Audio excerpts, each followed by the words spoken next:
Ben Shapiro, thank you for coming to GW. My name is Pranay. I'm a freshman here, and full disclosure, I am a socialist. And so much for the tolerant right. So my question is about... You're here, right? I mean, like, we'll treat you well, don't worry. So my question is, I've seen your videos, I've seen you at other universities here talking about the immorality of socialism, and when you do, you focus on socialism as the idea of wealth redistribution, you know, taking from the rich, giving to the poor, taking from whoever, giving to whoever. But I think that ignores and that misses the point of what many socialists, myself and many of my comrades, see socialism as being. And in fact, what we see as integral, the debate of how much to redistribute wealth is a separate debate altogether, but the fundamental tenet of socialism is control of the means of production by the workers, the idea that a worker is entitled to the full product of their labor. This is manifested in the real world in the example of worker cooperatives, employee-owned businesses, and so on. So setting aside any notions of wealth redistribution, someone already asked about that, what is so immoral about believing that a worker is entitled to the full value of their labor, especially given that such the enterprises organized in such a way have been shown to be more effective than traditionally capitalistically organized businesses? Okay, so I think we have to separate out a couple of strands there. Number one, if you're going to talk about the efficacy of workers owning the means of production, are we talking about the government owning the means of production, or are we talking about workers owning the means of production? Because if you're talking about the government, that is wildly untrue, the last statement that you just made that it's effective. When the government owns the means of production, generally everything blows. Okay, that's actually the story of Cuba. That is the story of Venezuela. The democratic socialist countries of Norway are generally not owned, Norway is an exception in which the government owns a lot of stock in various companies, but those companies are run along free enterprise lines. They're not run along redistributionist lines, actually. And they also happen to have a massive sovereign oil wealth fund. But if you look at countries like Denmark, for example, there's still enormous private ownership of business. This is true in most of the Nordic and Scandinavian countries anyway.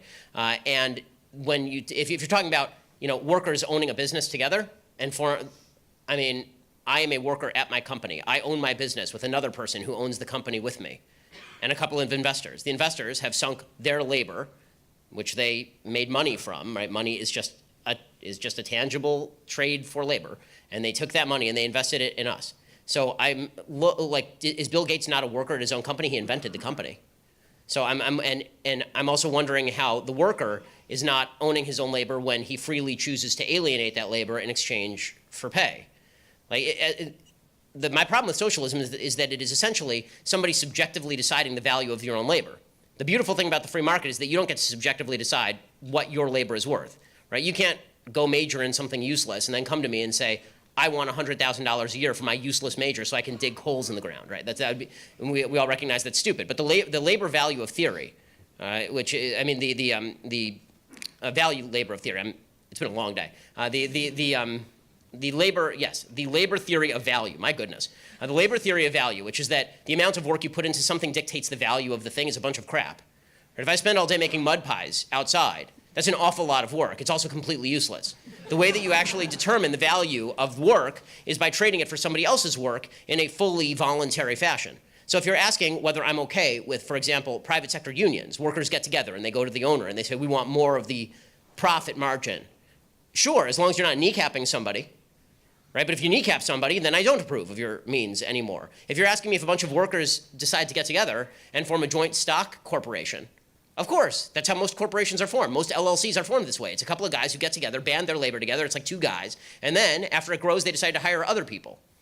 So we need to be very specific. When you talk about the ownership of the means of production, are you talking about my version, because that's called capitalism, or are you talking about where the government owns the means of production or crams down on voluntary associations' rules as to the means of production? I'm talking about neither. I reject state socialism personally. What I'm referring to is specifically, for example, the term given to worker cooperatives. The most prominent example, the Mondragon Corporation in Spain, owned there is no investor or capitalist group that owns the profits. When the company turns a profit, that profit is distributed among the workers, some 80,000 employees. It's a wildly successful corporation. Is it a voluntary association? Is there any cram down happening? No, there's not. Then good, it's capitalist. That's not socialist. It's not.